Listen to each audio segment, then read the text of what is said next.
यह संपादकीय डिक्टेशन 60 शब्द प्रति मिनट की गति से अमर उजाला समाचार पत्र के दिनांक 16 दिसंबर संपादकीय पेज से है। यदि यह आपको अच्छा लगे तो लाइक, शेयर और सब्सक्राइब अवश्य करें। रेडी। राज कपूर की सृजन प्रक्रिया अजीब थी। उनके मन में ध्वनियों का जन्म पहले होता था और दृश्य संरचना बाद में। मन में उभरे टोनल पैटर्न का विजुअल अनुवाद उनकी तकनीक की आत्मा थी। एक तरह से फिल्म राज कपूर के लिए ओपेरा की तरह थी। संगीत मोटिफ की धुरी पर चित्र का निर्माण होता था।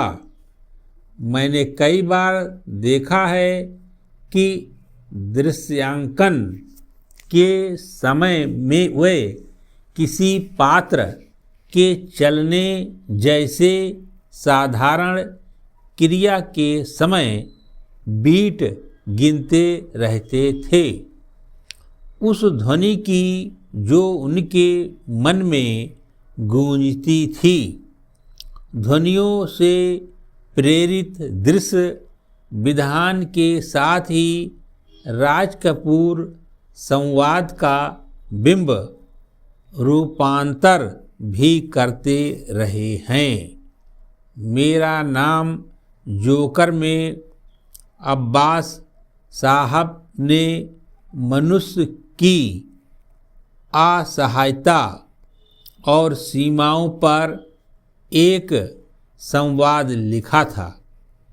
इस विचार को राज कपूर ने अनोखे बिंब विधान द्वारा प्रस्तुत किया।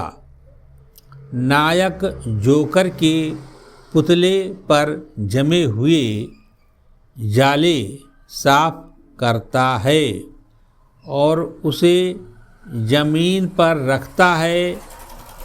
चाबी भरे हुए खिलौने के मानिंद वह पुतला थिरकता है। पृष्ठभूमि में काले पत्थर की दीवारों पर मकड़ी का जाल बिछा हुआ है। समय की पृष्ठभूमि पर मनुष्य की लाचारी का मार्मिक चित्रण हुआ है। पुतला बदल कर नायक हो जाता है, जिसके फैले हुए हाथों के बीच से गुजरती है। नायिकाओं की छवियां राज कपूर को प्रतीकों का बहुत मोह था। वे पात्रों के नाम भी उनके स्वभाव के परिचायक के रूप में रखते थे। श्री 420 में नरगिस विद्या है तो नादिरा माया, और कहीं इस प्रतीक को लोग भूल नहीं जाएं या नज़रअंदाज नहीं कर जाएं। इसीलिए सेठ सोना चंद धर्मानंद भोले राज को अपने गिरोह में लेने के बाद कहते हैं कि अब तुम्हें विद्या की नहीं माया की ज़रूरत है। जोकर के तीसरे भाग में स्वार्थी नायिका टाइम पत्रिका पढ़ती है। अमीर निर्माता फॉर्चून पढ़ रहा है। तो तमाशे की जान जोकर लाइफ पढ़ रहा है। एक नकली अंधा जब गंगा को बेच देता है तो गंगा का संवाद है, अंधे बनकर ऐसा काम करोगे तो लोग अंधों की मदद नहीं करेंगे। इसी तरह कहावतों का प्रयोग दृश्यों और गीतों में करने की प्रेरणा उन्हें स्वर्गीय शैलेंद्र ने दी। राज कपूर 10वीं फेल थे, परंतु उनकी असली पाठशाला तो जिंदगी थी। उनकी सारी फिल्मों की प्रेरणा उन्हें जीवन के अपने अनुभवों से मिली। प्रथम प्रदर्शन में जोकर के असफल होने का एक कारण यह भी था कि वह राज कपूर की आत्मकथा न होकर राज कपूर अभिनेता की होबो छवि की कथा थी।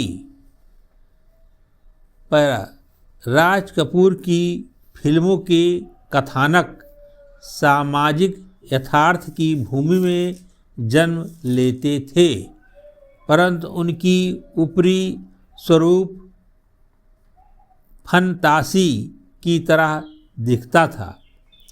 जीवन के दुख से भागकर आए हुए दर्शक फंतासी के नयनाभिराम स्वरूप में मनोरंजन पाते और प्रबुद्ध दर्शक सामाजिक संदर्भ और पात्रों की मानवीयता के अभिभूत हो जाते। राज कपूर की जिन फिल्मों में फंतासी और सामाजिकता का संतुलन बिगड़ा, उन्हें जनता ने अस्वीकृत कर दिया। जैसे आह जागते रहो और जोकर। फंतासी और पात्र के अंतद्वंद्व के सामंजस्य का श्रेष्ठ उदाहरण है। आवारा का स्वप्न दृश्य राज कपूर का फिल्म दर्शन ही नहीं वरन पूरा जीवन है। आधी हकीकत आधा फसाना राज कपूर पर अब्बास और अन्य कम्युनिस्ट लेखकों का प्रभाव रहा, तो उनकी मनपसंद किताब एन रैंड की फाउंटेन हेड भी रही है। उन्होंने जिस कुशलता के साथ बीबी की हकीकत के साथ प्रेसी का फसाना मिलाया था, उसी निपुणता से अपनी फिल्मों में फंतासी और यथार्थ को भी मिलाया था। आज भी यकीन नहीं होता कि वह आदमी था या छलावा। समाप्त।